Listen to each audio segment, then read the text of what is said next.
நல்லவர். நாம் ஒரு நிமிஷம் நம் கண்களை மூடி தேவ சமூகத்தில் நாம் ஒரு காரியத்துக்காக ஜெபித்து விட்டு நாம் தொடர்ந்து நம் கர்த்தருடைய வார்த்தையை நாம் கேட்கலாம். ஹல்லேலூயா, ஸ்தோத்திரம். ஜெபிக்க போகிறது, ஆண்டவரே, கடந்த 3 மாதங்கள் என்னை கண்மணி போல நடத்தி வந்தீங்க. இந்த 4வது மாதத்தில் இந்த முதல் தேதியில் உமது சமூகத்தில் வந்திருக்கிறேன். சீஷர்கள் தங்களுடையதான வாழ்க்கையின் பிரயாணத்தில் அவர்கள் பயந்து திகைத்து அவர்கள் நின்ற வேளையில் இயேசு 4ஆம் ஜாமத்தில் கடலின் மேல் நடந்து வந்தார் என்று சொல்லப்பட்ட அந்த ஒரு வார்த்தையின்படியே, அப்போ அந்த 4வது மாதத்தில் நான் பயப்படுகிற பொழுது, நான் திகைத்து நிற்கிற பொழுது, நான் என்ன செய்வேனோ என்று நான் வருத்தப்படுகிற பொழுது, அல்லது கடந்த 3 மாதங்களில் சில காரியங்களை செய்து முடிப்பேன் என்று சொல்லி செய்து முடிக்க முடியாமல் போன காரியங்கள் இந்த 4வது மாதத்தில் எல்லாவற்றையும் செய்து முடிக்க எனக்கு கிருபை தாங்கப்பா. இந்த ஆவிக்குரிய ஓட்டத்தில் இந்த 4வது மாதத்தில் நான் விழுந்து விடாதபடிக்கு, என்னுடைய ஆவிக்குரிய ஓட்டத்தை விழப்பண்ண வேண்டும் என்று நினைக்கிறதான எல்லா சத்ருவின் தந்திரங்களுக்கு முன்பாக நான் நிற்கிறவனாய் இருக்க எனக்கு உதவி செய்யுங்கப்பான்னு சொல்லி கொஞ்ச நேரம் தேவ சமூகத்தில் என் ஆவிக்குரிய வாழ்க்கையில் நான் விழுந்து விடாதபடிக்கு, என்னுடைய பொருளாதாரத்தில் நான் விழுந்து விடாதபடிக்கு, என் குடும்பத்தில் எந்த ஒரு இடையூறும், எந்த ஒரு சண்டையும், எந்த ஒரு பிரச்சனையும், தர்க்கங்களும் வராதபடி இந்த மாதம் முழுவதும் என் குடும்பம் சமாதானமாக இருக்க இந்த முதல் தேதியில் உமது சமூகத்தில் வருகிறோம் என்று சொல்லி கொஞ்ச நேரம் நல்ல ஆண்டவரே உம்மை நன்றியோடு ஸ்தோத்திரிக்கிறோம். ஸ்தோத்திரம்பா, ஸ்தோத்திரம், ஸ்தோத்திரம், ஸ்தோத்திரம், ஸ்தோத்திரம், ஸ்தோத்திரம், ஸ்தோத்திரம், ஸ்தோத்திரம், ஸ்தோத்திரம். அன்பின் பரலோக பிதாவே, நாம் இயேசுவின் நாமத்தில் ஜெபிக்கிறோம். இந்த 4வது மாதத்தை உமது கரத்தில் ஒப்புக் கொடுக்கிறோம். இந்த 4வது மாதத்தில் ஆவியானவரே, எங்கள் ஆவிக்குரிய வாழ்க்கையை நாங்கள் காத்துக்கொள்ள கர்த்தர் உதவி செய்வீராக. நாங்கள் காத்துக்கொள்ள உதவி செய்வீராக. ஒருவனும் எங்களை குற்றஞ்சாட்டாதபடிக்கு, ஒருவரும் எங்களை குற்றஞ்சாட்டாதபடிக்கு நாங்கள் ஆவிக்குரிய வாழ்க்கையை காத்துக்கொள்ளுகிற பிள்ளைகளாய் இருக்க தேவ ஆவியானவர் உதவி செய்வீராக. எந்த இடத்திலேயும் இயேசுவை விட்டு விலகிச் செல்கிறவனாக அல்ல ஆண்டவரே, ஸ்தோத்திரம், வைராக்கியம் உடையவனாய் நிற்க கர்த்தர் உதவி செய்யுங்க. என்னை ஆவிக்குரிய வாழ்க்கையிலிருந்து விலப்பண்ணுகிறதான எல்லாவற்றையும் நஷ்டம் என்றும் குப்பை என்றும் என்று தள்ளி உதறிவிட்டு தொடர்ந்து ஓட கர்த்தர் உதவி செய்வீராக. என்னை ஸ்தோத்திரம் காண்கிற தேவனுக்கு முன்பாக நான் எப்படி பாவம் செய்ய முடியும் என்று சொல்லி அன்று யோசேப்பு எல்லாவற்றையும் களைத்து விட்டு கர்த்தருக்காய் நின்றது போல நாங்களும் எல்லா நெருக்கி வருகிற பாவங்களையும் களைந்து விட்டு உமக்காய் நிற்க கர்த்தர் உதவி செய்வீராகன்னு ஜெபிக்கிறோம்ப்பா. எங்களுடைய குடும்ப பொருளாதாரத்தை உமது கரத்தில் ஒப்பு கொடுக்கிறோம். தேவன் பொருளாதாரத்தை ஆசீர்வதிப்பீராக. எங்கள் குடும்பத்தில் எந்த ஒரு வாக்குவாதங்களும் தர்க்கங்களும் எழும்பாதபடிக்கு எங்கள் குடும்பம் சமாதானமாயிருக்க கர்த்தர் உதவி செய்வீராக. எங்கள் பிள்ளைகள் சமாதானமாயிருக்க கர்த்தர் உதவி செய்வீராக. எங்கள் பெற்றோர்கள் சமாதானமாயிருக்க கர்த்தர் உதவி செய்வீராக. இந்த மாதம் முழுவதும் எங்கள் குடும்பத்தில் சமாதானம் நதி போல பாயமது சமூகத்தில் வருகிறோம். அப்பா ஸ்தோத்திரம். இந்த உலகத்தில் ஆண்டவரே, நான் எந்த காரியத்தை குறித்து, என் வேலையை குறித்தோ எதை குறித்தோ நான் பயந்து விடாதபடிக்கு என்னை பயத்துக்கு நீங்களாக்கி தூரமாக்கி ரட்சித்துக் கொள்வீராகன்னு ஜெபிக்கிறோம்ப்பா. S Jesus. ஆவியானவரே, இதோ இந்த முதல் தேதியின் காலை நேரத்தில் உமது சமூகத்தில் அமர்ந்திருக்கிறதான உமது பிள்ளைகளை இயேசுவின் நாமத்தில் மனதார வாழ்த்தி ஆசீர்வதிக்கிறேன். கர்த்தர் எல்லா இக்கட்டுகளுக்கும் நீக்கி என்னை ரட்சித்தார் என்று சொல்லப்பட்ட அந்த கர்த்தருடைய வார்த்தையின்படியே எல்லா இக்கட்டுகளுக்கும், எல்லா போராட்டங்களுக்கும், நெருக்கி வருகிற எல்லா காரியங்களுக்கும் உமது பிள்ளைகளை கர்த்தர் தப்புவித்து நடத்துவீராகன்னு ஜெபிக்க. 7 மடங்கு அக்கினி சூளைக்கும் தப்புவித்தவர் நீர் அல்லவா? இந்த 4வது மாதம் தப்புவிக்கப்பட்டு ஆண்டவரே, தேவனுக்காய் வைராக்கியமா நின்று ஆசீர்வாதத்தோடு வாழ கர்த்தர் கிருபை பாராட்டுவீராக. அப்படியே வாழ்த்துகிறேன், அப்படியே ஆசீர்வதிக்கிறேன். கர்த்தருடைய ஆசீர்வாதம் அப்படியே தங்கி இருக்கட்டும். இயேசுவின் நாமத்தில் நல்ல பிதாவே, ஆமீன். அல்லேலூயா, அல்லேலூயா, ஆமீன். கர்த்தர் நல்லவர். இந்த 4வது மாதத்திலும் கர்த்தருடைய சமூகத்தில் வந்திருக்கிற உங்கள் யாவரையும் இயேசுவின் நாமத்தில் அன்போடு வாழ்த்துகிறேன். நிச்சயம் கர்த்தர் உங்களோடு பேசுவாராக. அல்லேலூயா, ஆமீன். நிச்சயமாய் சொல்ல முடியும், இந்த மாதத்தில் நமக்கு நெருக்கி வரக்கூடியதான எத்தனை காரியங்களாய் இருந்தாலும், நம் கழுத்தை நெருக்கக்கூடிய எத்தனை காரியங்களை நாம் சந்திக்க நேரிட்டாலும் நிச்சயம் அவற்றிலிருந்து தப்புவிக்க நம் கர்த்தர் நமக்காக வருவார். அல்லேலூயா, ஆமென். தொடர்ந்து இந்த மாதத்திற்கான ஒரு வார்த்தையை வாசித்து நாம் தியானித்து நாம் ஜெபித்து முடிக்கலாம். கர்த்தர் நல்லவர். மத்தேயு எழுதின சுவிசேஷம், மத்தேயு எழுதின சுவிசேஷம் 24ஆம் அதிகாரம். மத்தேயு எழுதின சுவிசேஷம் 24ஆம் அதிகாரம் அதின் 44வது வசனத்தை நாம் வாசிக்கலாமா? நீங்கள் நினையாத நாளிகையிலே மனுஷகுமாரன் வருவார், ஆதலால் நீங்களும் ஆயத்தமாயிருங்கள். ஆமென். ஜெபிக்கலாமா? கண்களை மூடி தேவ சமூகத்துக்கு முன்பாக, அன்பின் நல்ல ஆண்டவரே, ஆசீர்வதிக்கப்பட்டதான இந்த ஏப்ரல் மாத வாக்குத்தத்த ஆராதனைக்காக ஸ்தோத்திரம். கர்த்தர் எங்களோடு பேசுவீராக. ஆவியானவர் எங்களோடு பேசுவீராக. ஆவியானவர் எங்களோடு பேசுவீராக. மது கரத்தில் எங்களை விட்டு கொடுக்கிறோம். மது கரத்தில் எங்களை ஒப்பு கொடுக்கிறோம். ஆவியானவர் தொடர்ந்து நடத்துவீராக. இயேசுவின் நாமத்தில் நல்ல பிதாவே, ஆமென். அல்லேலூயா, ஆமென். கர்த்தர் நல்லவர்.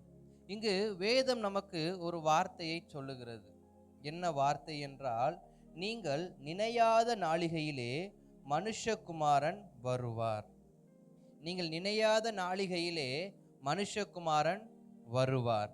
ஸ்தோத்திரம். இது ஆண்டவராகிய இயேசு கிறிஸ்துவின் 2ஆம் வருகையை குறித்த அடையாளப்படுத்தக்கூடிய வசனமாய் இருந்தாலும், இந்த மாதத்தில் இந்த வார்த்தையை நாம் எப்படி விசுவாசிக்க வேண்டும் என்றால், நான் ஜெபிக்கும் பொழுது, நான் இந்த மாதத்துக்காக தேவ சமூகத்தில் காத்திருக்கும் பொழுது எனக்கு ஒரு வார்த்தையை கொடுத்தார். நினையாத நாளிகையிலே. அல்லேலூயா. நினையாத நாளிகையிலே என்ன நடக்கும்? நாம் நினைத்து பார்க்காத சில நேரங்களில், நாம் நினைத்து பார்க்காத சில நாட்களில் நமக்கு சில ஆபத்துகள், சில உபாய தந்திரங்கள் வரலாம். ஆனால் இந்த மாதம் நாம் நினையாத நாளிகையில் கர்த்தர் நமக்கு அற்புதம் செய்கிறவராக இருப்பார். அப்ப ஸ்தோத்திரம். நம் நினையாத நாளிகையில் மனுஷகுமாரன் வருவார். எதற்காக வருவார் என்றால், எனக்கு உதவி செய்யும்படியாக.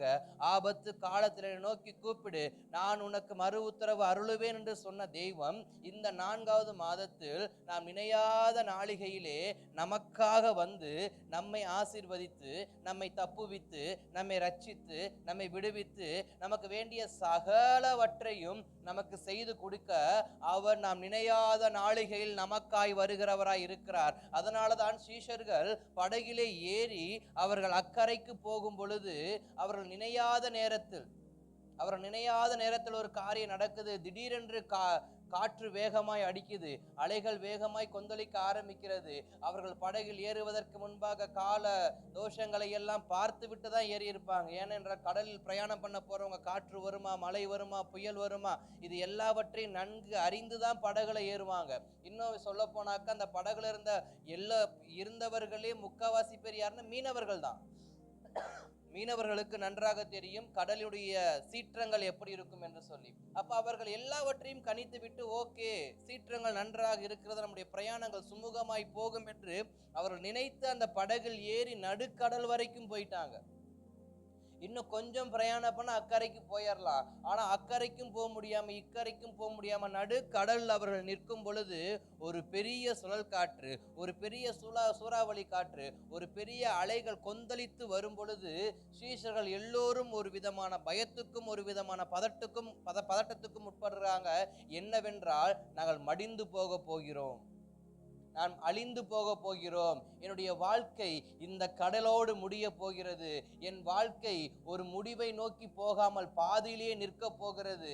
நாங்கள் ஆசைப்பட்டு செய்த இந்த ஊழியம், நாங்கள் இயேசுவுக்கு பின்னாக வந்த இந்த வாழ்க்கை இத்தோடு முடிய போகிறது, இத்தோடு எங்கள் சகாப்தங்கள் முடிய போகிறது என்று சொல்லி எல்லோருக்குள்ளும் ஒரு விதமான பயமும் ஒரு விதமான பதட்டமும் ஏற்பட்டு அவர்கள் கடலிலே நடுக்கடலை தத்தளித்துக் கொண்டிருக்கும் பொழுது, ஏனென்றால் அது நினையாத ஒரு சோதனை, நினையாத ஒரு போராட்டம், அவர்கள் எதிர்பார்க்காத ஒரு போராட்டம். ஆனால் அவர்கள் எதிர்பார்க்காத இன்னொரு காரியம் நடந்தது. என்னவென்றால், அவர்கள் நினையாத ஒருவர் அவர்களை தேடி வந்தார். இந்த மாதத்திலும் நாம் எல்லாமே முடிந்து போக போது, இத்தோட முடிய போது, இதுக்கப்புறம் நான் வெளியில வரமாட்டேன், இதுக்கப்புறம் நான் தலையை காட்ட மாட்டேன், இதுக்கப்புறம் எனக்கு ஒரு அற்புதம் நடக்காது, இதுக்கப்புறம் என் வாழ்க்கையில ஒரு முன்னேற்றம் நடக்காது, இதுக்கப்புறம் நம்ம எதையெல்லாம் சொல்லுகிறோமோ, நான் அந்த பக்கம் போக ஆசைப்பட்டேன், நான் எவ்வளவோ கற்பனை பண்ணேன், அது எதுவுமே நடக்காம பாதியிலே என் வாழ்க்கை முடிய போகுது, பாதியிலே இந்த ஸ்தோத்திர நன்மை எல்லாம் முடிய போகுதுன்னு நம்ம எதையெல்லாம் நினைக்கிறோமோ அதை எல்லாவற்றையும் மாற்றி அமைக்கும்படியாக நாம் நினையாத நேரத்தில் நமக்காக ஒரு மனுஷகுமாரன் கடலின் மேல் நடந்து வந்து நம் கரத்தை பிடித்து காற்றையும் கடலையும் அடக்கி நம் பிரயாணத்தை சுமூகமாய் மாற்றி நம்மை அக்கறைக்கு கொண்டு போகிற ஒரு நல்ல தெய்வம் இந்த 4வது மாதம் நமக்கு வாக்கு கொடுக்கிறார். நீ நினையாத நேரத்தில் உனக்காக அது எத்தனை தூரமாய் இருந்தாலும், அது எத்தனை ஆழமாய் இருந்தாலும், அது எவ்வளவு பெரிய கஷ்டமான பாதையாய் இருந்தாலும், நான் நடந்து வந்து, நான் கடந்து வந்து உன்னை விடுவித்து, உன்னை ஆசீர்வதித்து, உனக்கு ஜீவனை கொடுத்து, உன் பிரயாணத்தை மீண்டும் துவங்கி வைத்து உன்னை ஓட வைப்பேனே தவிர, உன் வாழ்க்கையை நான் நினைத்த இடத்தில் முடிக்க வைப்பேனே தவிர, அது நினையாத இடத்துல என்ன பண்ண மாட்டேன், முடிக்க வைக்க மாட்டேன். அதனாலதான் பக்தன் எலியாவை பார்த்து ஸ்தோத்திர ஆண்டவர் ஒரு வார்த்தை சொல்லுவாரு, உனக்கு இந்த குகைக்குள் என்ன வேலை, உனக்கு கொடுக்கப்பட்ட ஊழியம் என்ன, உனக்கு கொடுக்கப்பட்ட வேலை என்ன, நீ எல்லாமே முடிஞ்சிருச்சுன்னு சொல்லி சூறை செடியின் கீழே வந்து படுத்து கொண்டு இருக்கிற, நான் உன்னை எழுப்பி விட்டு நீ போன்னு சொன்னா நீ குகைக்குள்ள வந்து மறைந்திருக்கிற, இது உன்னுடைய முடிவு அல்ல என்றால். எலியாவும் அவரும் பெரிய பெரிய கனவோடு கர்த்தருடைய ஊழியத்தை செய்யும்படி வந்த ஒரு தேவ மனுஷன்தான். ஆனா பயத்தின் நிமித்தம், பதட்டத்தின் நிமித்தம், வாழ்க்கை வாழ விருப்பம் இல்லாமல் மரித்து போவது நலம் என்று சொல்லிக்கொண்டு அவர் போய் சூறை செடியின் கீழே படுத்து கிடக்கிறாரு. ஆனா இயேசு தேவ தூதன் வந்து எழுப்புறாரு, நீ ஏந்திரி அப்படின்னு சொல்லி. அங்கேருந்து எழுப்பப்பட்ட பொழுது மீண்டுமாய் போகிறார். எங்க, ஒரு குகைக்குள்ள போய் உட்கார்ந்து இருக்கிறாரு. அங்க தேவனுடைய வார்த்தை வருது, உனக்கு இங்க என்ன வேலை. அப்ப ஸ்தோத்திர எலியாவுக்கு கர்த்தருடைய வார்த்தை என்னன்னா, நான் உனக்கு கொடுத்த வேலையை முடிக்காம உன் வாழ்க்கையினுடையதான பாதியிலே உன்னை நான் என்ன பண்ண போறதில்லை, நிறுத்த போறதில்லை. நமக்கும் நம்முடைய வாழ்க்கையிலையும் இந்த வருஷத்தை நாம் துவங்கி இருக்கிறோம் என்றால், இந்த மாதத்தை நாம் துவங்கி இருக்கிறோம் என்றால், இந்த மாதத்தில் நாம் செய்ய வேண்டிய சகலவற்றையும் செய்து முடிக்க நம் கர்த்தர் நமக்கு பலனை கொடுப்பாராக. அல்லேலூயா, ஆமென், ஸ்தோத்திரம். யோவானின் புஸ்தகம் 20ஆம் அதிகாரம் 19வது வசனம் ஒரு வார்த்தை அழகா சொல்லப்பட்டிருக்கும். வாரத்தின் முதல் நாளிலே இயேசு கிறிஸ்து மரித்து விட்டார் என்று தெரிந்ததுக்கு அப்புறம், இயேசுவை சிலுவையில் அறைந்து விட்டார் என்று தெரிந்ததுக்கு அப்புறம், இயேசு கல்லறைக்குள் அடக்கம் பண்ணப்பட்டார் என்று தெரிந்ததுக்கு அப்புறமா சீஷர் எல்லோரும் சேர்ந்து மற்றவர்களுக்கு பயந்து, அங்க இருக்கிறதான ஆயர்களுக்கு, அங்க இருக்கிறதான தளபதிகளுக்கு, அங்க இருக்கிறதான போர்ச்சவர்களுக்கு அவர்கள் பயந்து நடுங்கி தங்களுடைய அறை கதவுகளை பூட்டி கொண்டு வீட்டுக்குள் அவர்கள் என்ன பண்றாங்க, தங்கள் ஜீவனை காத்து கொள்வதற்காக இருக்கிறாங்க. ஏன்னு சொன்னா, இயேசுநாதருக்கு அப்புறம் வரப்போறது இல்ல. இயேசுநாதர் இதுக்கப்புறம் நமக்காக வழக்காட போவதும் இல்லை, நமக்கு அற்புதம் செய்ய போறதும் இல்லை, நம் பட்சத்தில் நிற்க போவதும் இல்லை, இனி நமக்கு யாருமே இல்லைன்னு சொல்லி அந்த சீஷர்கள் தங்கள் அறை கதவை, தங்கள் வீட்டை பூட்டி கொண்டு அவர்கள் வீட்டுக்குள் இருக்கிறார்கள். எந்த எண்ணத்தோடு இருக்கிறாங்க, பயத்தோடு இருக்கிறாங்க, பயந்து நடுங்கி. அந்த பயத்தையும் நடுக்கத்தையும் பார்த்த தேவன் இயேசு கிறிஸ்து, அங்க வேதம் அழகா சொல்லப்பட்ட கடைசி 2 வார்த்தை, பூட்டி இருந்த வீட்டுக்குள் இயேசு வந்தார் என்று. பூட்டி இருந்த வீட்டுக்குள் இயேசு வந்து சொன்ன ஒரே ஒரு விஷயம் என்னன்னா, சமாதானம், உங்களுக்கு சமாதானம் உண்டாவதாக. அப்ப நாம் எந்த அளவுக்கு அந்த சீஷர்கள் தங்களுடைய வாழ்க்கையில பயந்து இருப்பாங்க, தங்கள் ஜீவனுக்கு பயந்து இருப்பாங்க. இயேசு இல்லை, இயேசு நமக்காக வரப்போவதில்லை என்று சொல்லி அவர்கள் தங்களுடைய விசுவாசத்தை எல்லாம் தூக்கி எறிந்து விட்டு, வாழ்க்கையை தூக்கி எறிந்து விட்டு, ஊழியத்தை தூக்கி எறிந்து விட்டு வீட்டை பூட்டி கொண்டு வீட்டுக்குள்ளே இருக்கிறார்கள். அவர்கள் சாப்பிட்டார்களா என்று தெரியாது, அவர்களுக்கு வேண்டிய பொருட்கள் கிடைத்ததா என்று தெரியாது, அவருடைய தேவைகள் அனைத்தும் சந்திக்கப்பட்டதா என்று தெரியாது, அவர்கள் குடும்பங்கள், பிள்ளைகள், தகப்பன், தாயை பார்த்தரா என்று தெரியாது. ஏனென்றால் இயேசுவுக்கு பின்னாக சென்ற எல்லோரையும் கொல்ல வேண்டும் என்று சொல்லி அங்கு ஒரு பெரிய கூட்டம் சுற்றி கொண்டிருக்கும் பொழுது இவர்கள் தங்கள் ஜீவனை காப்பாற்றிக் கொள்ள எல்லாவற்றையும் விட்டு அறை கதவை பூட்டி அவர்கள் மறைந்து கொண்டிருக்கிறாங்க.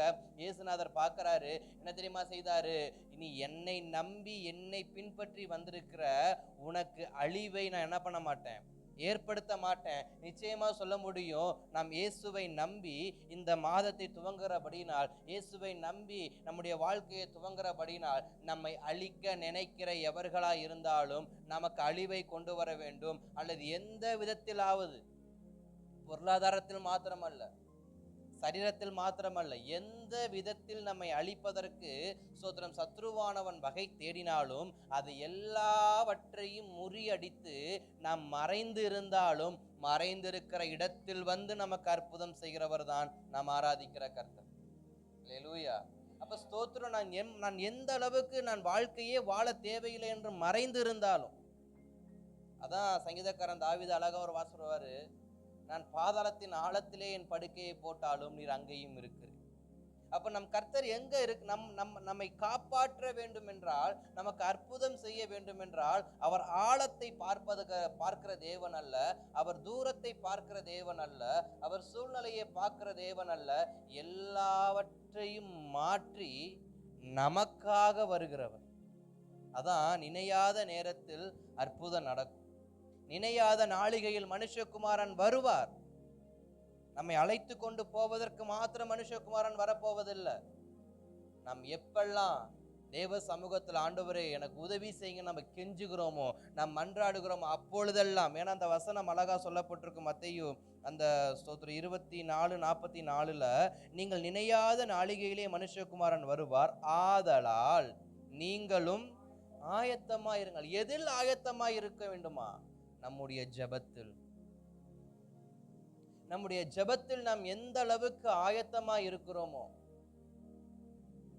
நாம் எந்த அளவுக்கு நம்முடைய சூழ்நிலையின் மத்தியில நம்முடைய ஜெபத்தை ஆயத்தப்படுத்துகிறோமோ, நம்முடையதான எதிர்பார்க்காத நிலையில நம்முடைய ஜெபத்தை நாம் துரிதப்படுத்துகிறோமோ, அந்த ஜெபத்திற்கு அவர் நினையாத நாளிகையில் நமக்கு அற்புதம் செய்வதற்கு நம்மை தேடி வருகிறார். பேதுருவை குறித்து நமக்கு ஒரு வார்த்தை சொல்லப்பட்டிருக்கும். அங்கு யாக்கோபுடைய தலையை வெட்டினதற்கு அப்புறமாக அவர்கள் எல்லோரும் பேதுருவை பிடித்து சிறைச்சாலையில வைத்து அவனை கொன்றுவிட வேண்டும் என்று நினைத்து கொண்டிருப்பாங்க. அப்ப ஸ்தோத்திரம், சபையார் எல்லோரும் சேர்ந்து சபைக்குள் தங்கள் கதவை பூட்டி கொண்டு அவர்கள் ஜெபம் பண்ணி கொண்டு இருப்பார்கள். அங்கு பேதுருவுடைய உயிர் என்ன பண்ணி கொண்டிருக்கும்? விடியற் காலையில் அவனுடைய தலை வெட்டப்படும் என்று தண்டனை கொடுக்கப்பட்டிருந்தாலும் இவர்கள் எல்லோரும் ஆயத்தமாய் இருக்கிறார்கள். எதற்கு?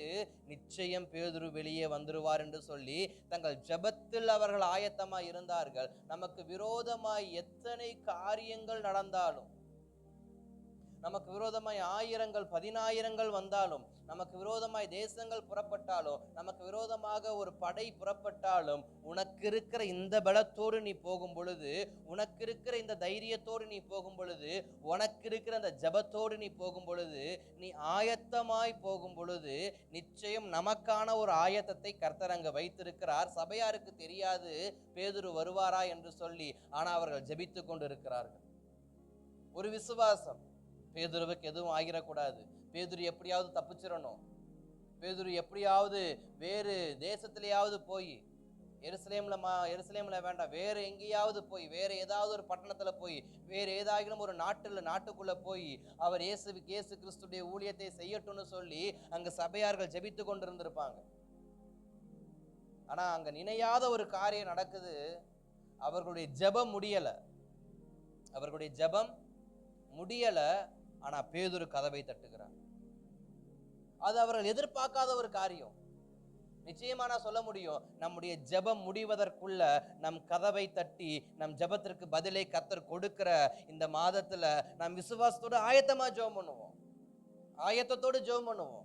ஆயத்தமா இருங்கள். மனுஷகுமாரன் எப்ப வருவார் என்று தெரியாது, எப்ப எனக்கு கர்த்தர் பதில் கொடுப்பார்னு தெரியாது, எப்ப என் ஜெபத்துக்கு பதில் கொடுத்து என்னை தூக்கி என்னை ரைஸ் அப் பண்ணுவார்னு தெரியாது. ஆனா ஒரு காரியத்தை நான் செய்து கொண்டே இருக்க வேண்டும், என் ஜெபத்தை நிறுத்தாமல் அனுதினமும் என் ஜெபத்தை நான் தொடர்ந்து கொண்டே இருப்பேன் என்றால், என் ஜெபம் முடிவதற்குள்ளாக, என் ஜெபம் இந்த மாதத்தில் முடிவதற்குள்ளாக, இந்த மாதத்தில் நிச்சயம் நினையாத ஒரு அற்புதத்தை என் வாழ்க்கையில் செய்ய நாம் ஆராதிக்கிற நம் இயேசு கிறிஸ்து உண்மை உள்ளவர். அல்லேலூயா, ஸ்தோத்திரம். அப்ப அவர்கள் ஜெபித்து கொண்டே இருக்கிறாங்க. ஜெபம் முடியல, பேதுரு கதவை தட்டுகிறார். அங்க ஜபத்தை முடிப்பதற்குள்ள அங்கிருந்து ஒருவள் எழும்பி போய் ஐயோ கதவு தட்டப்படுகிறது என்று சொல்லி அவங்க போய் கதவை திறக்கிறாங்க. அந்த ஜன்னல் வழியா பாக்குறாங்க, பேதுரு நிக்கிறார். அவர்கள் திகைத்து போய் விட்டார்கள், திகச்சிட்டாங்க அப்படியே. ஏன்னா அது அவங்க எதிர்பார்க்காத ஒண்ணு. உடனே அவங்க சொல்றாங்க பேதுரு வந்துட்டாரு. எல்லோருக்கும் ஒரு ஷாக், எல்லோருக்கும் ஒரு திகைப்பு. உடனே கதவை திறந்து பேதுரு உள்ள கொண்டு வந்து அவங்க கர்த்தருடைய நாமத்தை இன்னும் அதிகமா மகிமைப்படுத்த ஆரம்பித்தார்கள். அப்ப ஸ்தோத்திரம், நினையாத நாளிகையில் வரக்கூடிய அற்புதம் எப்படிப்பட்ட அற்புதமா இருக்கும்னா, நான் திகைத்து போகிற அளவிற்கு, நாம் திகைத்து போய் அதை ஆச்சரியமாய் பார்த்து, இது நடக்கிறது உண்மைதானா, இதை பார்க்கிறது நான் தானா, இது எனக்கு தான் நடக்குதான்னு சொல்லி ஆச்சரியப்படத்தக்க விதத்தில் அவர் நமக்கு அற்புதம் செய்கிறவராய் இருக்கிறார். அல்லேலூயா. இதனால் வரைக்கும் நம்ம ஜெபித்திருப்போம், ஜெபித்து ஜெபத்தில் ஓய்ந்திருப்போம், ஆனா பதில் வந்திருக்காது. இந்த மாதம் எனக்கு ஒரு விசுவாசம் இருக்கு. ஏனென்றால் நான் ஜெபத்தை முடிப்பதற்குள்ளாக நான் இணையாத அற்புதத்தை என் தேவன் எனக்கு செய்வதற்கு வல்லமை உள்ளவராக இருக்கிறார். அல்லேலூயா, ஆமென். அப்படியே லூக்காவின் சுவிசேஷம் 19ஆம் அதிகாரத்தில் பார்க்கும் பொழுது அங்கு ஒரு மனிதர் இருப்பார். அவருக்கு பேர் என்னன்னு சொன்னா ஸ்தோத்திரம், சகையு. அங்கு ஒரு மனுஷர் இருப்பார்.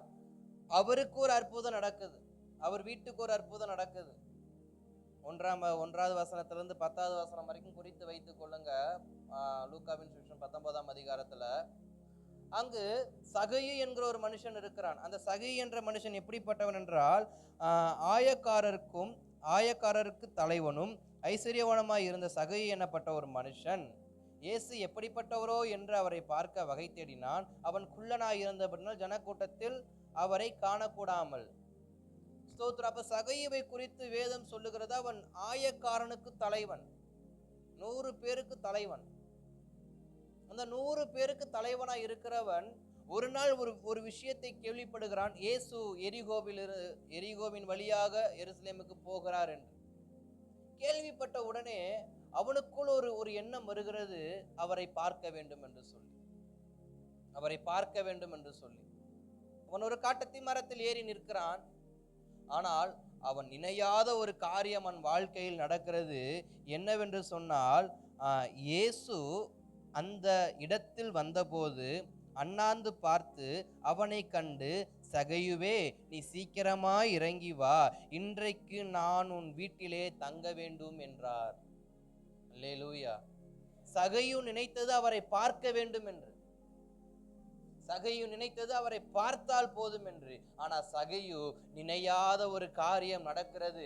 அது என்னவென்றால், அவன் எந்த மரத்தில் ஏறி அமர்ந்திருக்கிறானோ அந்த மரத்திற்கு வந்த இயேசு அண்ணாந்து பார்த்து, நீ இறங்கி வா, உன் வீட்டுக்குள் நான் வர வேண்டும். அப்ப நம் வீட்டுக்குள் இயேசு வருவதற்கு நான் பிரயாசம் எடுத்தால் போதும். இதனால் வரைக்கும் நான் பிரயாசப்பட்டிருப்பேன், சில வருஷங்களாக, சில மாதங்களாக நான் பிரயாசப்பட்டிருப்பேன். என் வீட்டுக்குள் இயேசு வரமாட்டாரா? என் வீட்டுக்குள் தேவ பிரசன்னம் வராதா? என் வீட்டுக்குள் அபிஷேகம் நிரம்பாதா? என் வீட்டுக்குள் ஓபேத் ஏதோமை போல என் வீடு ஆசீர்வதிக்கப்படாதா என்று சொல்லி நம் வீட்டை குறித்து, நம் குடும்பத்தை குறித்து நமக்கு ஒரு சில பெரிய பாரங்கள் இருந்திருக்கலாம். இல்ல ஒருவேளை என் குடும்பத்துல சில ரட்சிக்கப்படாம இருக்கிறாங்க, என் குடும்பத்துல ரட்சிப்பு நடக்குமா, ரட்சிப்பின் சந்தோஷம் எனக்கு கிடைக்குமா?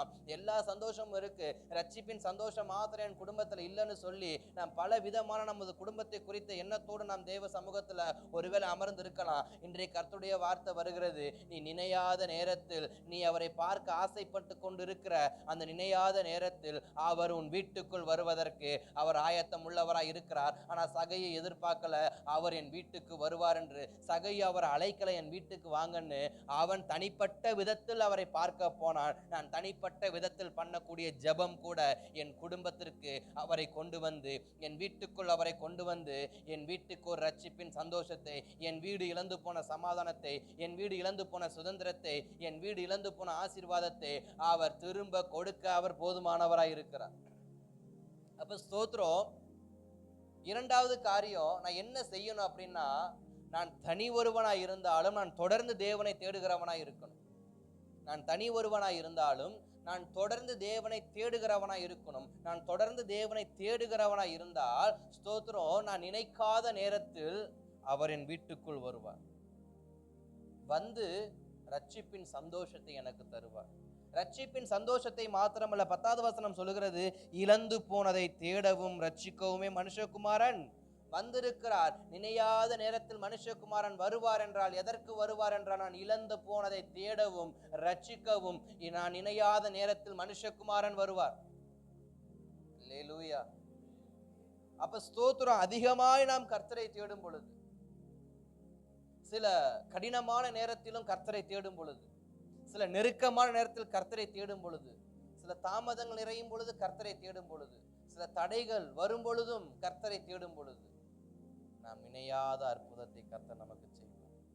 நாம் ஏன் அநேக நேரத்தில் நம்முடைய வாழ்க்கையில் இப்படிப்பட்ட ஒரு அற்புதம் நடக்கிறது இல்லை அப்படின்னா, நமக்கு தடைகள் வரும் பொழுது, நமக்கு போராட்டம் வரும் பொழுது, நமக்கு பலவீனம் வரும் பொழுது, நமக்கு தாமதம் வரும் பொழுது நாம் கர்த்தரை தேடுவதை குறைத்து கொண்டே இருக்கிறோம். ஆனால் சகையுவுக்கு அநேக தடைகள் வந்தாலும், அநேக போராட்டங்கள் வந்தாலும், அநேக விதமான குளறுபடியான சூழ்நிலைகள் ஏற்பட்டாலும் அவன் எதையும் கவனிக்காமல் அவன் ஒரு காட்டத்தி மரத்தில் ஏறி நின்று அவரை நான் பார்க்க வேண்டும். நம்முடைய ஒரே ஒரு லெக்கு என்னன்னா, என்ன நடந்தாலும் அவரை பார்த்து விட வேண்டும். அவரை பார்ப்பதற்கு என்னுடைய சூழ்நிலையெல்லாம் நான் தகர்த்து எரிந்து நான் நிற்கும் பொழுது, நான் நினையாத ஒன்றை அவர் எனக்கு செய்வார். நான் அவரை தெருவில் பார்க்க ஆசைப்பட்டேன், ஆனா அவர் என் வீட்டுக்குள் வந்து என்னை பார்க்க ஆசைப்பட்டார். அல்லேலூயா. ஸ்தோத்திரம். கர்த்தர் நல்லவர். 3வது ஒரு காரியத்தை சொல்லி நான் முடிக்க விரும்புகிறேன். ஆதியாகமத்தின் புஸ்தகம் 41ஆம் அதிகாரத்தின் 14வது வசனத்தில் அங்கு ஒரு வார்த்தை அழகாக சொல்லப்பட்டிருக்கும். பார்வோன் யோசேப்பை அழைப்பித்தான். பார்வோன் யோசேப்பை அழைப்பித்தான். நமக்கு யோசேப்புடைய வாழ்க்கை நன்றாக தெரியும். யோசேப்பு யாக்கோபுடைய மகன், அந்த குடும்பத்திலேயே ரொம்ப செல்ல மகன், மற்றவர்களுக்கு கிடைக்காத சகல ஆசீர்வாதமும் பெற்றுக்கொண்ட மகன், தகப்பனுக்கு விருப்பமான ஒரு மகன், தகப்பனை நேசிக்கிற ஒரு நல்ல மகன். இப்படி பல விதத்தில் யோசேப்பை வர்ணிக்கலாம். எல்லாவற்றுக்கும் மேலாக தேவனுக்கு பிரியமான ஒரு மகன். தன்னுடைய சரீர பிரகாரமான தகப்பனுக்கு அவன் எவ்வளவு பிரியமுள்ளவனாய் இருக்கிறானோ அதை விட ஒரு 2 மடங்கு தேவனுக்கு பிரியமுள்ள பிள்ளையாக அவன் வாழ்ந்தான். அவனுடைய வாழ்க்கையில அவன் நன்மை செய்கிறவனாகவே இருந்தான், அவன் உண்மை உள்ளவனாகவே இருந்தான். ஆனால் அவனுக்கு இந்த உலகம் அவன் உண்மைக்கு தக்க வெகுமதியை கொடுக்கல, அவன் உழைப்புக்கு தக்க வெகுமதியை கொடுக்கல, அவன் கண்ணியத்துக்கு தக்க வெகுமதியை கொடுக்கல. இந்த உலகம் கொடுத்த வெகுமதி, அவன் குடும்பம் கொடுத்த வெகுமதி அவனுக்கு என்னவென்றால் தண்ணீர் இல்லாத குழி. அவன் தகப்பனுக்கு உண்மையா இருந்தான். இன்றைக்கு எத்தனையோ பிள்ளைங்க தகப்பனுக்கு உண்மையா இருக்கிறது இல்லை. ஆனா அந்த பிள்ளை தன் தகப்பனுக்கு உண்மையா இருந்தான். அதே போல தன் கர்த்தருக்கும் அதை விட உண்மை உள்ளவனா இருந்தான். அப்ப உண்மையுள்ள மனுஷன் பரிபூர்ண ஆசீர்வாதங்களை பெறுவான். ஆனா யோசேப்பின் வாழ்க்கை அப்படி இல்லை. அவன் உண்மை உள்ளவனா இருந்து வெறுங்குழியில் தான் தள்ளப்பட்டான். போத்திபாவின் வீட்டுக்குள் உண்மை உள்ளவனா இருந்தும் அவன் சிறைச்சாலைக்குள் தள்ளப்பட்டான். சிறைச்சாலைக்குள் தள்ளப்பட்டு அங்கிருந்த சகல கைதிகளுக்கு அவன் உண்மை உள்ளவனா இருந்தும் அவனை மறக்கடித்து அவன் மீண்டும் சிறைச்சாலைக்குள்ளே தள்ளப்பட்டான். யோசேப்புடைய வாழ்க்கை உண்மை நிறைந்த வாழ்க்கையா இருந்தது. அவன் தரிசனத்தை தான் சொன்னான், அவன் தேவன் கொடுத்த சொப்பனத்தை தான், அது உண்மை. இன்றைக்கு எத்தனையோ பேர் பெருமையான வார்த்தைகளை பேசிக் கொண்டிருக்கிற காலகட்டத்தில் யோசேப்பு உண்மையை பேசுகிறவனாய் இருந்தான். அவன் தகப்பனிடத்தில் உண்மையை பேசினான். தன் சகோதரர்கள் செய்ததன் அநியாயத்தை உண்மையாய் சொல்லுகிறவனாய் இருந்தான். தேவனாகிய கர்த்தர் அவனுடைய வாழ்க்கையில் காண்பித்து கொடுத்த அந்த அரிக்கட்டு சொப்பனங்கள், நட்சத்திர சொப்பனங்களை உண்மையாக தன் தகப்பன் தாயினிடத்தில் சொன்னான். ஆனால் அவர்களோ அவனை பகைத்தார்கள். அவன் உண்மையை சொன்னான். நான் நிறைய நேரத்துல உண்மையை சொல்றதுனால எனக்கு பிரச்சனை வருது அப்படின்னா பரவாயில்லை. நான் உண்மை உள்ள வாழ்க்கையை வாழ்றதுனால எனக்கு பிரச்சனை வருதுன்னா பரவாயில்ல. நான் உண்மையா இருக்கிறதுனால என்னை வெறுக்கிறாங்களா பரவாயில்ல. நான் உண்மையா இருக்கிறதுனால என்னை ஒரு மாதிரி பேசுறாங்களா பரவாயில்ல. ஆனா அந்த உண்மைக்கு தக்க வெகுமதிக்கு தேவன் ஒரு நாள் எனக்கு கணக்கு கொடுப்பார். அந்த நம்பிக்கையில தான் யோசேப்பு தன் வாழ்க்கையை வாழ்ந்து கொண்டிருக்கிறான். ஆனால் யோசேப்பு நினைக்காத ஒரு காரியம் என்ன தெரியுமா? அவன் வெகு காலமாய் உபத்திரவப்படுவான் என்பது. கொஞ்ச காலம் பாட அனுபவிப்போன்னு யோசேப்பு நினைச்சிருப்பான். ஆனா வெகு காலமாய் தகப்பனை பிரிந்து, வெகு காலமாய் தகப்பன் வீட்டை பிரிந்து, வெகு காலமாய் கர்த்தரை ஆராதிக்காமல். ஏன்னா எகிப்து முழுக்க விக்கிரக ஆராதனை தான், எகிப்து முழுக்க நரகலான காரியம்தான், எகிப்து முழுக்கவே ஸ்தோத்திரம் சாஸ்திரங்கள் மந்திரங்கள் இப்படிதான். அந்த இடத்துல போய் தேவ ஆலயத்தை தேடுவது நம்முடைய முட்டாள்தனம். அப்படிப்பட்ட ஒரு இடத்துல யாரு சிக்கியிருக்கா? யோசேப்பு சிக்கியிருக்கா. இன்னொரு விஷயம், யோசேப்பு அந்த நாட்டுடைய குடிமகன் கிடையாது, அடிமை. அடிமைக்கு அந்த அளவுக்கு அதிகாரமும் கிடையாது. அப்ப யோசேப்புடைய வாழ்க்கை டோட்டலா எப்படி இருக்கு? ஜீரோ. தகப்பன் இல்ல, சகோதரர்கள் இல்ல, நிரந்தரமான வீடு இல்ல, நிரந்தரமான வஸ்திரம் இல்ல, நிரந்தரமான உணவு இல்ல, எதுவுமே அவன் வாழ்க்கையில் நிரந்தரமா இல்ல. அவன் போத்திபா வீட்டுக்கு போயிருந்தாலும் அதுவும் நிரந்தரமான்னு தெரிஞ்சிருக்காது. ஒரு நாள் போத்திபா வீட்டுக்கு வருகிறவன், ஓ இந்த வாலிப பையன் நல்லா இருக்கானா, அடிமையா எடுத்துட்டு போயிடலாம். ஒருவேளை எகிப்து தேசத்தாரே பஞ்சம் வருதுனாக்க தங்களுடைய பஞ்சத்தை போக்குவதற்கு அடிமைகளை வித்து தங்கள் தேசத்தை காப்பாற்றி கொள்ளலாம். யோசேப்புடைய வாழ்க்கை நிரந்தரமான வாழ்க்கையே கிடையாது. ஆனா இப்படிப்பட்ட ஒரு வாழ்க்கைக்குள்ள சிக்குவோன்னு யோசேப்பு நினைச்சது கிடையாது. நாமளும் அநேக நேரத்துல இந்த யோசேப்புடைய வாழ்க்கையை போல நம்ம நினைக்காத சில சிக்கல்களுக்குள்ள சிக்கி கிடந்தாலும், சில வருடங்களாக சில மாதங்களாக சிக்கி கிடந்தாலும், யோசேப்பு எதிர்பார்க்கிறான், நிச்சயமா ஒரு நாள் என் வாழ்க்கை மாறும், அந்த தரிசனம் நடக்கும்னு சொல்லி நினைக்கிறான். அது நடக்கவே இல்லை. காலங்கள் கடந்து போகுது, காலங்கள் கடந்து போகுது. சிறைச்சாலைக்குள் இருந்த அந்த பானபாத்திரக்காரனும் மறந்து போயிட்டான். ஆனா யார் தெரியுமா மறக்கல? அவன் உண்மையாய் வாழ்ந்த வாழ்க்கையை உண்மையாய் பார்த்த கர்த்தர் மட்டும் மறக்கல. இன்னைக்கு நம்முடைய உண்மையை அநேகர் பாராட்டலாம், ஆனா அது உண்மையான பாராட்டா இருக்காது. ஆனா கர்த்தர் அவனை பாராட்டல, அவனுக்கு வெகுமதி கொடுக்கல. அவன் உண்மையான வாழ்க்கையை அவர் உண்மையாய் பார்த்து கொண்டே இருக்கிறார். அவன் எந்த அளவுக்கு உண்மையா இருக்கிறான், அவன் எந்த அளவுக்கு உண்மையா இருக்கிறான், அவன் எந்த அளவுக்கு உண்மை, அவர் உண்மையா பார்த்து கொண்டு. ஏன்னா மனுப்புத்திரன் மேல் அவருடைய கண்கள் நோக்கமா இருக்கிறால் சும்மா இல்ல, அவருக்கு குத்து நோக்கி கொண்டிருக்கிறார். அவனுடைய உண்மை எந்த அளவுக்கு இருக்கு, அவனுடைய உண்மை எந்த அளவுக்கு இருக்கு. அவனை தகப்பன் மறந்து போனாலும், அவனை சகோதரர்கள் மறந்து போனாலும், போர்த்திபா மறந்து போனாலும், பானபாத்திரக்காரன் மறந்து போனாலும், அவனை ஒரு நாளும் ஒரு காலமும் மறக்காத இயேசு கிறிஸ்து பார்த்து கொண்டே இருக்கிறார். அவனுடைய உண்மையை பார்த்து கொண்டிருந்தவர் ஒரு நாள் ஒரு சொப்பனத்தை கொடுக்கிறார். இது எதுவுமே யோசேப்புக்கு தெரியாது. இது எதுவுமே யாருக்கு தெரியாது? யோசேப்புக்கு தெரியாது. யோசேப்பு சிறைச்சாலைக்குள் தள்ளப்பட்டு 2 வருஷங்களுக்கு அப்புறம் நடக்கிற சம்பவம். ஒருவேளை அவன் அந்த பானபாத்திரக்காரன் விடுதலையாக்கப்பட்ட அடுத்த நாள் எதிர்பார்த்திருக்கலாம், அதற்கு அடுத்த நாள் எதிர்பார்த்திருக்கலாம், அந்த ஒரு வாரம் அந்த ஒரு மாதம் எதிர்பார்த்திருக்கலாம். ஆனா இப்ப நடக்கிறது 2 வருஷத்துக்கு அப்புறம். சில விஷயத்தை நம்ம எதிர்பார்த்து நாட்கள் கடந்து போனதால நம்ம மறந்தே போயிருந்திருக்கலாம். நம்முடைய வாழ்க்கையில் இப்படி ஒரு நன்மை நடக்கணும்னு நம்ம மறந்தே போயிருக்கலாம். ஏன்னா நாட்கள் தள்ளி தள்ளி தள்ளி தள்ளி போய்கிட்டே இருக்கு. யோசேப்பு நினைச்சிட்டு இருக்கான், ஒரு நாளைக்கு பானபாத்திரக்காரன் வந்துருவான். நடக்கல. அடுத்த நாள் நடக்கல, அடுத்த நாள் நடக்கல. ஒரு வாரம் கடந்துருச்சு, ஒரு மாசம் கடந்துருச்சு, 2வது மாசமும் எதிர்பார்த்துட்டு இருந்திருப்பான், நடந்திருக்காது. ஆனா அவன் மறந்து போனதை அவனே மறந்திருப்பான். பானபாத்திரக்காரன் நமக்கு உதவி செய்வான்ற விஷயத்தை யோசேப்பே மறந்திருப்பான்.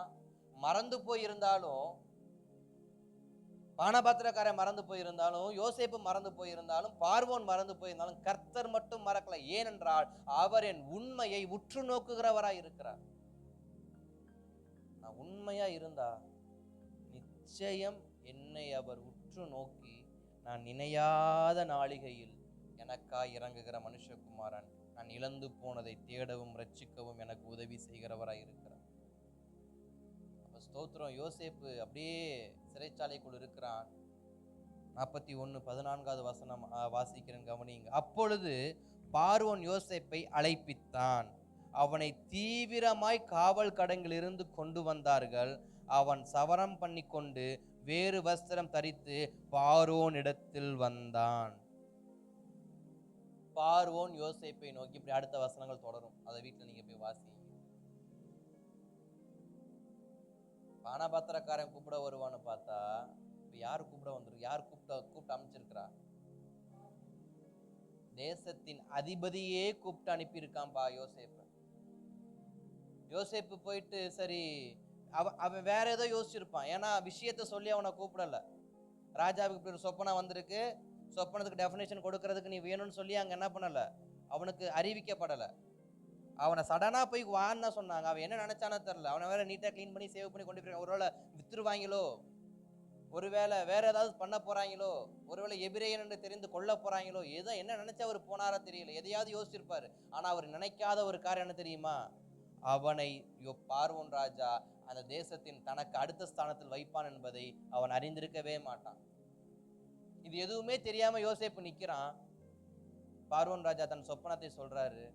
அந்த சொப்பனத்தை விளக்குனப்ப கூட அவனுக்கு அந்த மைண்ட் வந்திருக்காது, நான் அந்த தேசத்துக்கு ஒரு அதிபதியா மாறுவேன்னு சொல்லி.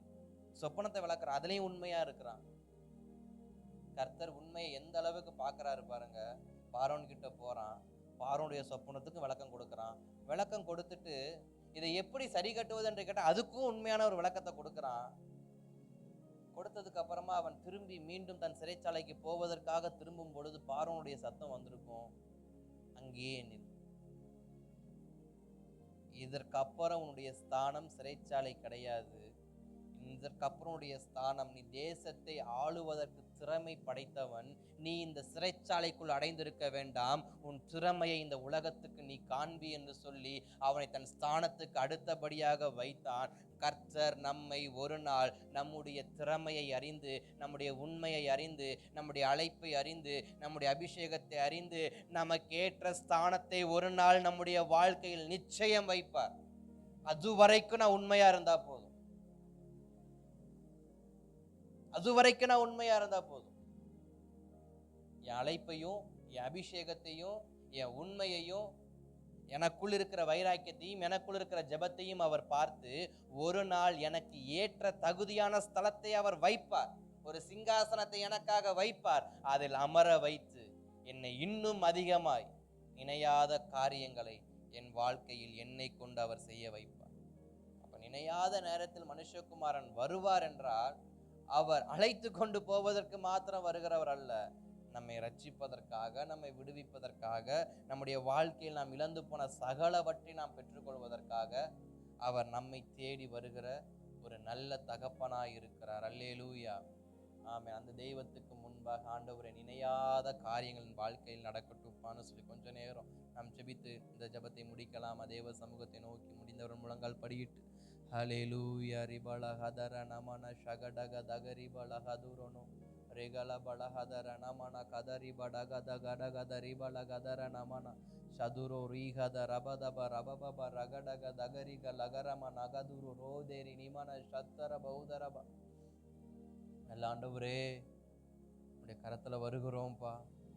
இணையாத நேரத்தில் மனுஷகுமாரன் வருவார் என்று சொல்லப்பட்டது போல், இழந்து போனதை தேடவும் ரட்சிக்கவுமே மனுஷகுமாரன் வந்திருக்கிறார் என்பது போல அப்பா ஸ்தோத்திரம்.